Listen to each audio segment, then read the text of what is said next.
I'll call the meeting of Carbon County Board of Commissioners to order. Please rise for a moment of silence, prayer, and a pledge of allegiance. Father, bless us as we gather for this meeting.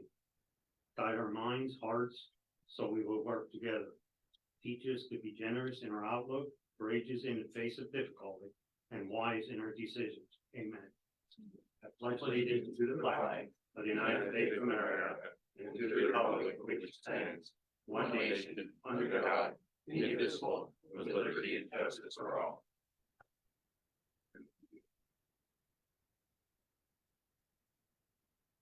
These proceedings are being recorded for the sole purpose of preparing accurate written minutes. Recordings are overwritten following approval of the minutes, eliminating all unofficial records of these proceedings. The first item is the approval of the minutes of the previous meeting held December 7th, 2023. Second. Mr. Honor? Yes. Mr. Lukasevich? Yes. Mr. Notstein? Yes. Are there any guests concerning county business at this time? Hearing none, we'll move on. Next item is we have the fall foliage parking and travel update by Mr. A.J. Jordan, Lantern Manager of Planning and Scheduling. AJ, Angelia, we have Angelia Steck, our parking supervisor with us as well.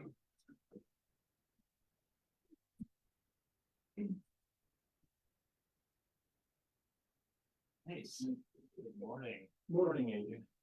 So we were just asked to come here to provide just a brief update of how it went this summer, but it's going to be a very quick recap, and I'm happy to answer any questions on top of that. So for everyone who isn't familiar, my name is AJ Jordan. I'm the Director of Planning and Scheduling for Atlanta, and we also oversee carbon transit. I'm here with Angelia. Introduction. I'm the Parking Director for Carbon County. So for a little background here, for anyone not aware, this summer we tried some new transit services on the beach bus and fall foliage service. And the beach bus ran over the summer months with serving Mock Chunk Lake from Nescahoning, Summit Hill, and Landsberg. The fall foliage shuttle ran for 4 weekends in October to serve the Fall Foliage Festival in Jim Thorpe and help out with parking concerns there. So on the screen here, we just want to go over how that service went. They're very different services, so you see some different numbers here. The beach bus, we operated it for 10 weekends throughout the summer, a total of 65 passengers. So modest ridership throughout the summer, but it did provide some nice access to the beach. We heard some really great stories about some seniors, especially in the Landsberg mid-rise, getting access to the beach for the first time, which was really exciting. And ultimately, it came out to a total cost of $2,846 for all those passengers. That service was never intended to form a profit. It was put out in conjunction with fall foliage service and the parking that goes along with it, and we'll discuss those numbers in a second. The fall foliage service cost quite a bit more, over 300 times, because we ran service every 10 minutes all weekend, so it was about $12,000 in cost, but we did receive 2,727 riders on those 4 weekends in October. And for reference, in all of last year, we had 4,000 riders for our entire 4,705 riders for all of Carbon County and service. So in 1 month, we did almost half of what we normally do in a year, which is really exciting. And in a typical month, we average about 350 riders. So for 2,700 riders in October, that is significantly more ridership than we've ever seen in Carbon County, and we were really excited about that. So with that ridership, we did a fare recovery of $3 per ride. So you got a fare recovery of $8,000, and the total service invoice for that was $3,980. So even though we were running, the upfront cost was over 300%, it was really only a modest final bill increase of 38%, for the invoice total for the entire summer being $6,826. We can come back to the slide if we'd like, but I'd like to move on to the parking numbers, which go along with that. You'll see these numbers again on Angelia's parking slides. Yeah, so after the expenses, well, with the the bus service, the labor for the park rangers, portalets, wristbands that we purchased for everybody to wear when they were riding the buses, and paying for the beach bus service. The net revenue for the Mock Chunk Lake Reserve parking was $6,296.38, which was great because the first 2 weekends of the fall foliage were actually rained out, and the program still far exceeded all of our expectations. And actually, the very last day of the festival, we had a significant decrease in reserved parking, and it still wound up exceeding our expectations. The feedback from guests at the end of all of their rides when they came back to Mock Chunk Lake Park was all positive. It truly saved a lot of people the hassle of having to look for a parking spot when they were traveling through town. It took cars out of the queue circling around town trying to find a spot, which was great. I've actually had people call my office looking to see if we were going to do this program for any other festivals and like Winterfest and everything like that, which was great. And coordination for this program was absolutely on point. We coordinated with AJ from Lanta. We coordinated with Pocono Mountain Visitors Bureau. We set up a QR code for people to be able to scan and look this up. It was just absolutely great. I think that we should continue this in the future. It was a great program. It was not only beneficial for Lanta and the county, but it was beneficial for all the tourists and all the locals as well. Yeah, and if we want to go over a couple lessons learned, because it wasn't perfect, it was the first year. We did run into a little bit of bus bunching issues, which is where, we had 3 buses running in a circle every 10 minutes. And when they bunch up, when there's traffic issues in Jim Thorpe, we did encounter some longer wait times, upwards of 20 minutes, which is a little long when you're waiting to get into Jim Thorpe. We are able to rectify that both with GPS tracking on buses, which are now on buses. We actually have real time on both of our buses on street now, and we'll have those for again next year if we run this service. And then we also experienced issues on Hill Road, which we need to have some additional coordination on with parkers kind of blocking the street and backing up some of our buses. So there was very active assistance with that, as far as I'm aware, within the borough, in the village center, I believe by the police. Yeah, I was coordinating with Jim Thorpe Police Department. As soon as anybody would park where the buses were parking, they would let me know. I would let Jim Thorpe Police know, and we'd have them cleared by either a tow truck or just letting people know that they had to move. And actually, the last weekend, we were able to block off Hill Road. And it was only the buses and the shuttle services coming down that hill, which made things a lot better. So I think that was our biggest lesson learned that we can take away and hopefully improve for next year. Additionally, we worked on staging up at Mock Chunk Lake. We originally had a staging area across from the parking area. We ended up moving it into the parking area. That helped with any sort of weather related incidents. There were some mud issues the first day. And it also just helped people queue up closer to their cars and made it flow much better. So all around, I appreciate everyone involved because we went in with a lot of coordination and we learned a lot on the weekends of. And I agree with Angelia. I think it was a success, but we're happy to answer any questions on it. AJ, does the ridership that you had, the combined ridership, does it impact in any way future funding for carbon transit and carbon transit specifically? Absolutely. So one of the benefits of being a public transit service is we receive funding through formula programs, and it comes through PennDOT at the state level. Basically, every year they take ridership for all the agencies and then funding for statewide and divided by ridership. So any increase in ridership increases the share of the statewide funding that is coming back to the county. So seeing the numbers this year already, that number changes every year. It's not like you increase by 300%, you'll get an increase in 300% funding next year. But the pot of the share of the total statewide funds will increase for Carbon County next year because of this service, which is pretty exciting news. The more ridership we have, the more statewide dollars coming into the county we have. And more statewide dollars results in what? I mean, what's the impact for John Q. Public? Sure. Well, statewide dollars come into the Carbon Transit Fund, which can help us with increased service hours on street if we would like to pursue that.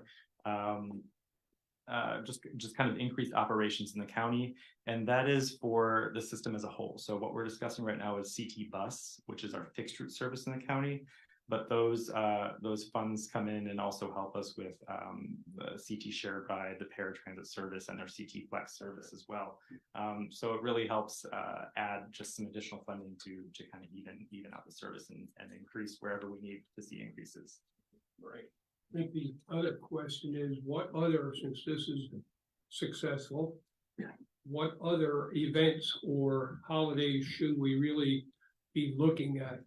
4th of July, Labor Day, when we have the overflowing problem, special events, the Winter Festival that they had, I think 2 years ago, was so overwhelming with the trains, etc. So what other events should we look at adding to transportation for the weekends or to the program?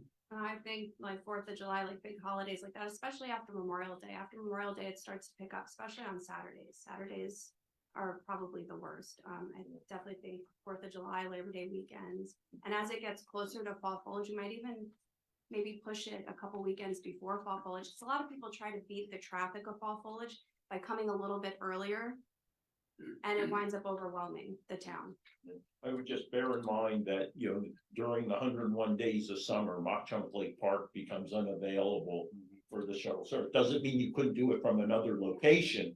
You know, school's out for summer, right? You have parking lots, things like that. So just being creative about it. Yes, absolutely. I do just kind of recognize that I think this opens up just a kind of a new model for the public transit service in the county in terms of being you know, tourist and public oriented for parking shuttles and helping with our parking management. That auxiliary parking lot doesn't necessarily have to be the lake. We can talk about other locations as well. And just kind of work with those figures. So I would advocate, you know, just in general, looking at weekend service. We found it to be very successful this summer for both different types of service.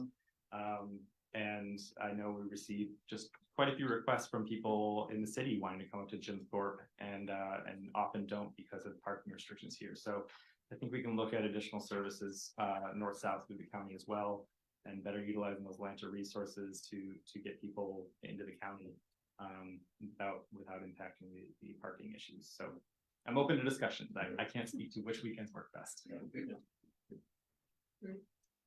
Well, I think look forward to further discussions, and hopefully we can come up with other alternative locations other than the park maybe, and pick out which events that draw the most and which we'd like to try first. Add a couple a year maybe. But I agree. Yeah, I do have a question, not on this particular subject, but when we had the meeting a couple weeks ago, did you get any additional calls from people that were looking for other areas to be picked up? Remember, you were looking for people to call, and also, are you looking into it? I think, I don't know, if Chris sent an email about advertising on the buses to offset the calls. I think that was one of the things that we were looking at. Actually, when we handed it over, like, that would be a good thing. Yes, absolutely. So for a little context on that first question, our fixed route service was a flag stop service where you could wave the bus down, and we're shifting it to a bus stop only service. That was partly because we've got the new apps in real time for the buses. So we had a public meeting asking where people would like their bus stops. We did receive 3 requests for new bus stops, and we added those into the data. So those are on street. Now they're in the data, people are being picked up, and they will have bus stop signs before the official change on January 29th. So we did receive some good feedback. And I just want to focus a little bit more on that, because people complain, well, they have an issue that a bus doesn't stop by them. But if you would have an area, a street that might have 3 people that request to stop there, that could be an additional bus stop. Yes, absolutely. You know, and that's where I think it is, like, people have to get on the website and say, okay, this is where I want to be at, or where I want to be picked up. And then that could help the busing problem, you know, instead of just sitting there, well, I can't get picked up on Delaware Avenue at a certain place in Palmer, but if there's 3 right there, that could be an additional bus stop. Yeah, absolutely. And that's one area where we really appreciate this partnership and this new arrangement. If anybody reaches out to Lanta, those come back to the requests, and we are open to bus stops pretty much everywhere as long as we're able to meet ADA requirements. So we do work and go out and assess the stops to make sure it's safe to stop there before we put an official stop. But yes, the more the merrier. Yeah. And then your second question. On the advertising. Oh, advertising, yes, we did reach out to our contractor Gateway Advertising and Fast Signs, who's our contractor for bus wraps, to see where the advertising opportunities are. We're awaiting a response from both of those parties. Unfortunately, Fast Signs had a bit of a tragedy in the last week, so they're held up a little bit, but we are pursuing a response on that. Yeah, any more questions by the board, from the board? If not, I'll open it up to the press for now. I know we have 1-0. Okay, so thank you very much for coming in, AJ. Yeah, and Juliet. and I would just like to extend a thank you to the entire commission for funding this. You know, it's a risk, and I'm really happy. Thank you so much.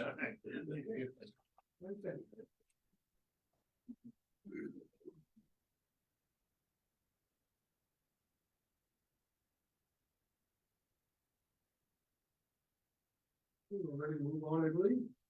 Okay, next item is the report of executive session. One executive session held on Tuesday, December 12th, 2023 for personnel reasons. Final adoption, 2024 budgets. For adoption, the 2024 budgets inclusive of the following: the operating funds budgets, expenditures totaling $59,207,207,229. Capital projects. All right. Expenditures totaling $4,452,584. And the special funds budgets, expenditures totaling $8,156,441.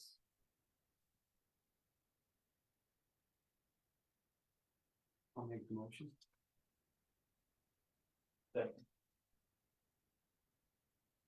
Mr. Honor? Yes. Mr. Lukasevich? Yes. Mr. Noakes? No.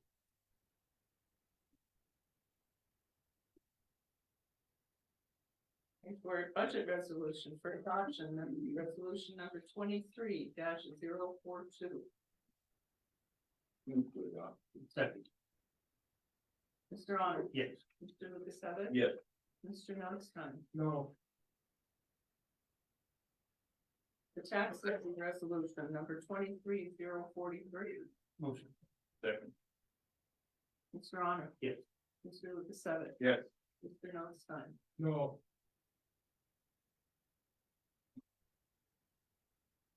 Department reports, the budget transfer. Motion. Second. Mr. Honor? Yes. Mr. Lukasevich? Yes. Mr. Noakes? Yes. There are no supplemental appropriations.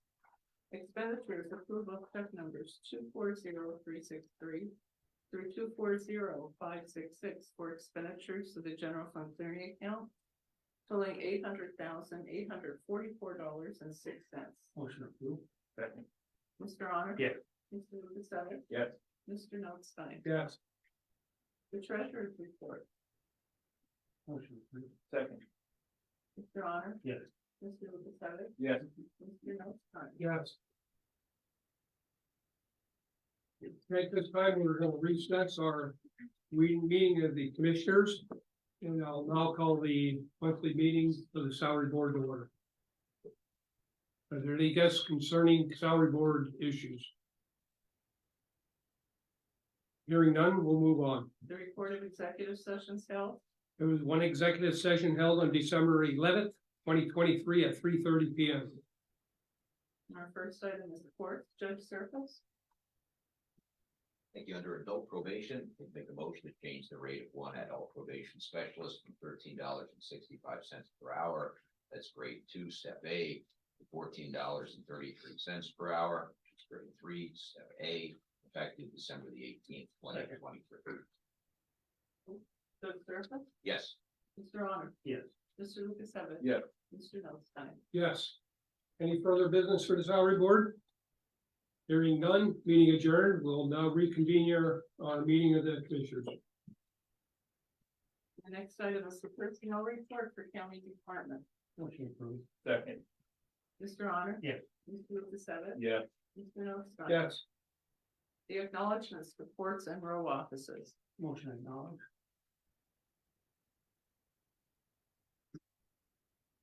Second.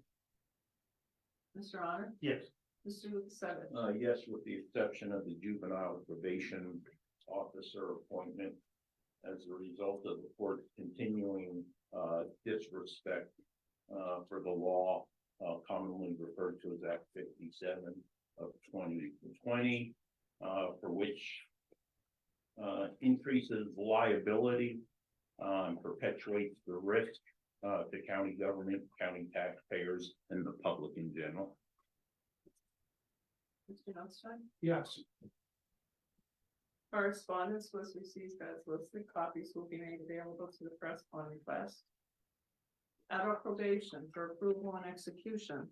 An award of funding in the amount of $60,635 from the Pennsylvania Commission on Crime and Delinquency for continuing county adult probation and parole grant, previously named the Grant and Aid, for the improvement of adult probation services through the reimbursement of eligible salaries of professional staff for the term of July 1, 2023 through June 30th, 2024.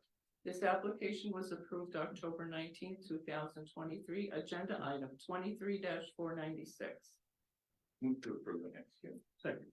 Mr. Honor? Yes. Mr. Lukasevich? Yes. Mr. Notstein? Yes. Archives for approval of service agreement with Reynolds Business Systems of Emmaus, Pennsylvania, for equipment in the archives department for 3 Canon reader printers, 2 microfilmers, 1 Minolta microfilm camera, and 2 Minolta reader printers for a total cost of $9,930. This represents a decrease of $546 due to 1 reader printer being removed. The term is January 1, 2024 through December 31st, 2024. Move to approve. Second. Mr. Honor? Yes. Mr. Lukasevich? Yes. Mr. Notstein? Yes. Advertising. For approval, authorize the advertisement of the reorganizational meeting of the Board of Commissioners, annual salary board, and commissioners meeting to be held on Tuesday, January 2nd, 2024 at 2 p.m. Motion approved. Second. Mr. Honor? Yes. Mr. Lukasevich? Yes. Mr. Notstein? Yes. Boards and authorities, America 250, Pennsylvania, for approval. Appointment of Kim Worley of Lehighton, Pennsylvania, to fill the vacancy as Hardin County's representative to the America 250 PA program, effective December 14th, 2023, due to a recent resignation. Motion approved. Second.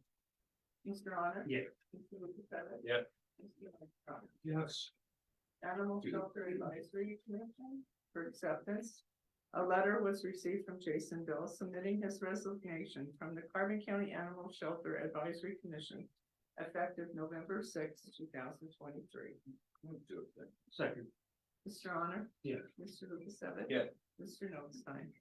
Yes, and I would ask that anyone that may be interested in serving on that board, submit a letter to the county, a letter of interest in serving on that, board. Next item, insurance workers' compensation for approval and execution. The proposal received from Housing and Redevelopment Insurance Exchange, Harry, for workers' compensation insurance for calendar year 2024 in the amount of $409,067. This represents an increase of $10,192. Move to approve and execute. Second. Mr. Honor? Yes. Mr. Lukasevich? Yes. Mr. Notstein? Yes. Planning and Development, CDBG, for approval and execution, the fiscal year 2022 cooperation agreement with the Community Development Block Grant Project for entitlement and non-entitlement communities as per the attached listing. Motion approved. Second. Mr. Honor? Yes. Mr. Lukasevich? Yes. Mr. Notstein? Yes. The Sheriff's Department for ratification. An estimate was received from AutoClear Security Inspection Systems of Pine Brook, New Jersey, to repair the PC combo box on the AutoClear 6040 X-ray unit located in the courthouse at a cost of $6,678 and a flat rate technician fee of $1,400 for a total of $8,078. Motion ratified. Second. Mr. Honor? Yes. Mr. Lukasevich? Yes. Mr. Notstein? Yes. The CLEAR program for approval and execution.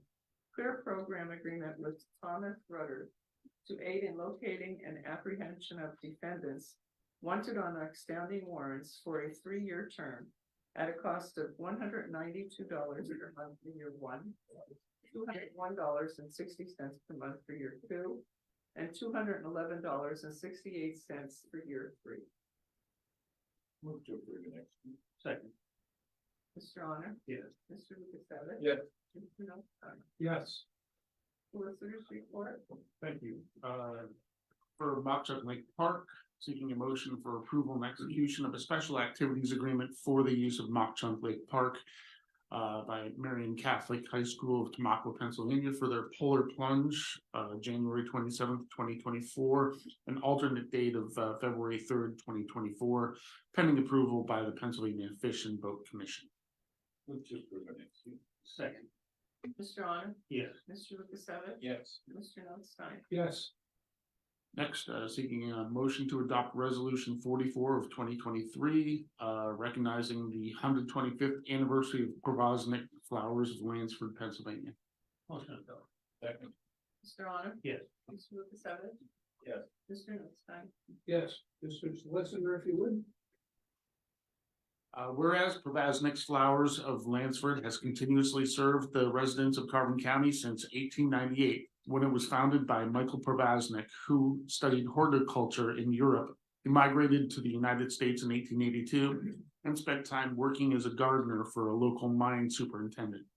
And whereas upon Mr. Provoznik's death in 1929, his son Michael Provoznik Jr. and wife Helen took over the business located at the family homestead on East Abbott Street in Lansford, then later relocated to West Ridge Street in the business district of Lansford in 1955. And whereas Mr. and Mrs. Michael Provoznik Jr.'s sons, Michael and Joseph, became the third generation to run Provoznik's Flowers until Michael Provoznik III passed away in 1977. And whereas in 1978, Joseph and Agnes Provoznik continued to run the business for the next 12 years until Megan Anderson, who studied horticulture at Temple University and had previously owned a flower shop, took over Provoznik's in 1990. And whereas Ms. Anderson continued to run Provoznik's with the same level of integrity and service as the previous 3 generations of the Provoznik family. And whereas Ms. Anderson provided several customer-facing value-added segments to the original business model, including unique gift items, a website, silk florals, and seasonal wreaths, for which she was recognized in the Wall Street Journal's Catalog Critic. And whereas, going forward, the business will be owned and operated by Sean and Dorothy Hartney, who will continue to serve the citizens of Lansford and surrounding communities by upholding the same quality and services that epitomizes Provoznik's Flowers. Now, therefore, be it resolved, the members of the Board of Commissioners of Carbon County hereby recognize the 125th anniversary of Provoznik's Flowers and extend their congratulations on this joyous celebration. Adopted by the Board of Commissioners this 14th day of December 2023. Thank you. Yes. Next, for Parks and Recreation, seeking a motion for approval and execution of a special activities agreement for the use of the gazebo in Josiah White Park, along with a banner request by Jim Thorpe Tourist Agency for their annual Winterfest, February 17th to 18th of 2024. The banner to be displayed January 31st, 2024 to February 26th, 2024. Second. Mr. Honor? Yes. Mr. Lukasevich? Yes. Mr. Notstein? Yes. And lastly, used equipment, seeking a motion for approval, used law books referenced in Resolution 40 of 2023, December 11th, 2023, was posted for sale and no bids were received. Now seeking authorization to dispose of those books. Second. Mr. Honor? Yes. Mr. Lukasevich? Yes. Mr. Notstein? Yes. Any further business? Hearing none, Commissioners, reports, Mr. Honor? The only thing I have is just a reminder about next week.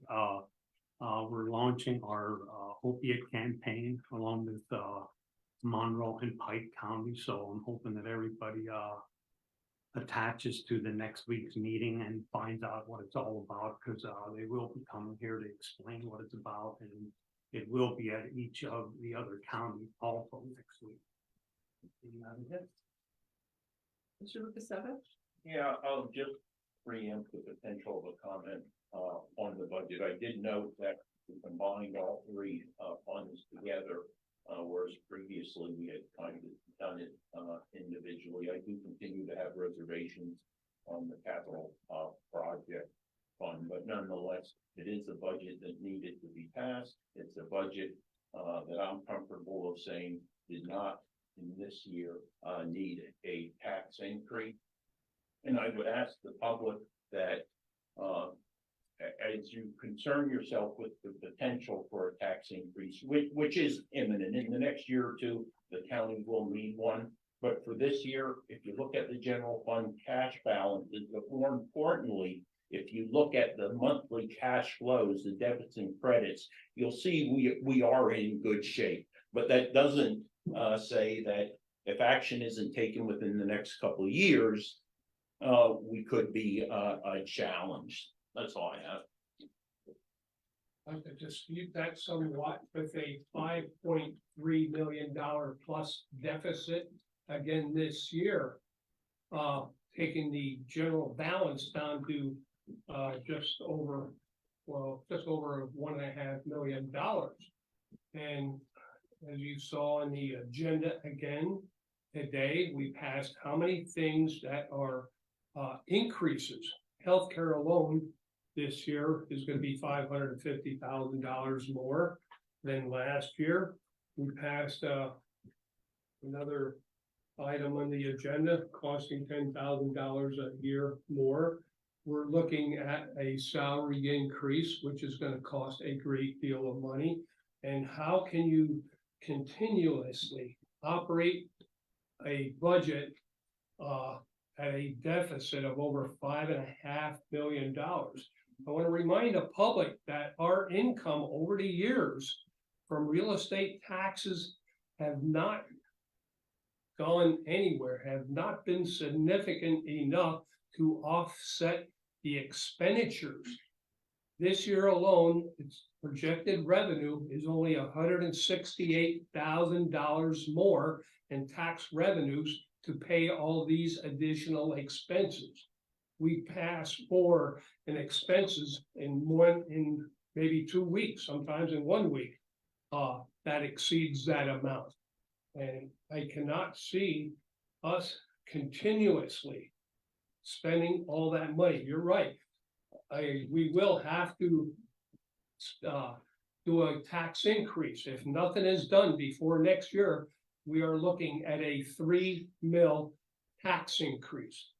My comment to you, gentlemen, is if you want to spend money, step up to the plate and take responsibility for the tax increases. That's all I have. Meeting adjourned. Hey, 13. So what would you like to see with this budget then? Do you want a tax increase this year, or are you proposing one for? We should have been doing a minor tax increase, maybe over the last 2 or 3 years, even a $0.5 mil. People will accept maybe a $0.5 mil, but you turn around next year and have to increase the taxes by 3 mils. You know, that's going to hurt people more than anything. $0.5 mil 3 years ago, that would have put us probably about 250 ahead. You know, 2.5 million dollars roughly, correct? You know, ahead. We'd still have that fund balance, and maybe we could have waited at just minor adjustments over the years. But now you're just pushing it off, and we're just going to have one huge increase. Last year, we had to borrow how much money for tax anticipation note in lieu of a tax anticipation note, and paid $39,000 interest. Yes, it was paid off early, but how much of those funds are we going to have available yet to, excuse me, this year yet to do that tax anticipation note from the time January 1st expenses up until April when we start receiving revenue. So I think you're putting the public at more risk by not doing little bit of increments over a period of time and nailing them all at one time. I think it's a great disjustice to the taxpayers of this county. And my opinion of it is, we just have to stop overspending. And I think everybody has the same comment, or I give the same comment every week. We're entering into projects and we're giving money to other people outside our employees that it should go to the employees. And I'll stand on that any day of the week. And if you look at the budget, there's enough money in there to give salary increases. There's projects in here that will probably never get done. And there's even projects in here that are costly that we are getting reimbursed half as grants. So I don't see the reason why we would need to increase taxes. And I think it's time to put the brakes on spending and invest more in our employees. I mean, like I said, we're giving money away where we shouldn't be giving money away. And it's time to put the brakes on it. Well, why It's time didn't to you give make those suggestions this year? Wayne, Mr. I've been Honor? saying that to you Where- and you but don't listen. You have yet to come up with any one issue and say, let's cut this by so much. You have yet to do that. Okay, you look at this, and this is on the budget. Are we going to do the bridge here? No, we're probably not gonna, because it has to be engineered. Nobody did it. This vault is on there. We're probably getting reimbursed for half of that money. There's so much on here, and there's enough money in there to give people a decent salary this year. And I said, it's time to put the brakes on overspending. Overspending, taxing people is a problem when you're wasting money. If we have to tax people that we have to, that we need the income, but I just can't see taxing people and wasting the money. Every project that we work on, if there's contingency in there, whatever that contingency is, that's what we spend. We okay contracts, and we didn't even enter into this project. In fact, we even took some of this out of this budget that we were taking the parking funds, and I think that was one of Chris's issues with the parking fund maybe going into the general fund, and that should be used for things, the parking fund, maybe for the bridge, you know, and things like that. Use your head on what the expenses that we should use. And I said, it's time that we sit down here and quit wasting money and putting it on to the taxpayer. And the tax that was presented before was a tax that was going to probably take us until 2027. Why are we taxing people for 4 years from now? If we're going to tax them, then bring that thing up. You could have brought it up before. Okay, $500,000 every year, but every 4 years with the county, it's like tax the crap out of the people, and then it's the tax that we're benefiting on for 2027. Why are we taxing people before the tax is even due? Plain and simple. Plain and simple, the bridge, you agree, has to be replaced, whether it's Exactly. this year or next year. It's work that has to be done. What about the 2 roofs that have to be replaced or repaired? No. That's not in there yet, is it? And, That just and, came up this month. and that's what I said. You have to pick your priorities that have to be fixed. The roof has If to be we fixed. have the fund balance, we're gonna have to worry about that. And that's my point. If you have sufficient fund balance, you can do these projects when they crop up. We've been told that we can't get parts to this elevator anymore. They're no longer available. It broke down twice this year. Are we gonna be faced with replacing it? Yes or no? Yes or no? You know, there is $400,000 in there for projects that are unforeseen projects. And that doesn't mean we have to spend the $400,000 in January. Okay. I think as we see where we're at right now with the budget, I'm sure there's a little bit of regret from January 6, 2020, when a motion was made to reopen that budget, right? There was an opportunity to look at the budget, reassess the necessity of some of the costs associated with that. I was fortunate having the opportunity for fiscal years 2017, 18, 19, and 20 to review the budget. I think probably one of only 2 citizens who actually looked at the budget from as best I can tell.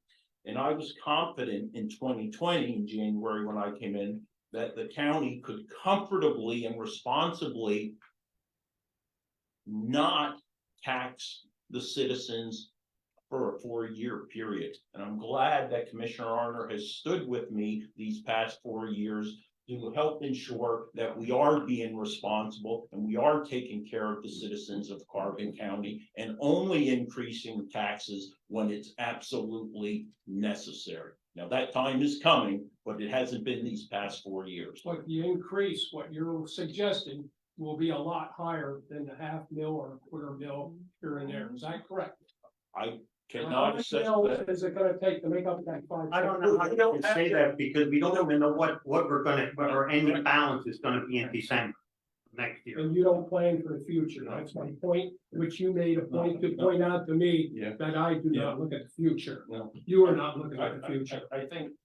Any other questions by the No, media? I think, Commissioner, that what actually will happen is you don't have to start building up that carryover all in one fell swoop. You do it incrementally. Maybe you go with $250,000, $500,000, next year and then wait a year and do it again. But what you're wanting to do is, again, fill the bucket completely up in one fell swoop. And again, you still have to look at the debits and credits, the flow of cash in and out every month, not simply the carryover money.